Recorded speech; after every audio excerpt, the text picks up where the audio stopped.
সাকসেসের definition আসলে এটা তো আমি কতটুকু সাকসেস সেটা আমি নিজেই কনফিউজ।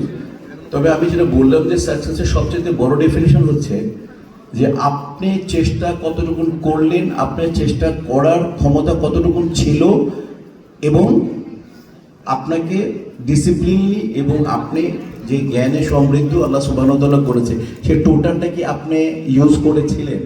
আপনি যদি, আমি আগেই বলি, আমি যা বললাম সব সাকসেসের জন্যই বলেছি। আর সাকসেস নট নেসেসারি আপনাকে ফার্স্ট, সেকেন্ড, থার্ড, ফোর্থ হতে হবে। আপনাকে সুস্থ থাকতে হবে, সুন্দর থাকতে হবে, বিন্দাস থাকতে হবে, আপনি যা করছেন সেটাকে এনজয় করতে হবে। সাকসেস ডাজেন্ট মিন যে আপনাকে অনেক টাকা থাকতে হবে। সাকসেস ডাজেন্ট মিন যে আপনাকে অনেক বড় পলিটিশিয়ান হতে হবে। আপনি আনন্দ পাচ্ছেন কিনা, আপনি যদি আনন্দ যা করেন আপনি সেটা আনন্দ পাচ্ছেন এবং কারো ক্ষতি করছে না, সেটা যদি করতে পারেন সেটাই সবচেয়ে বড় সাকসেস।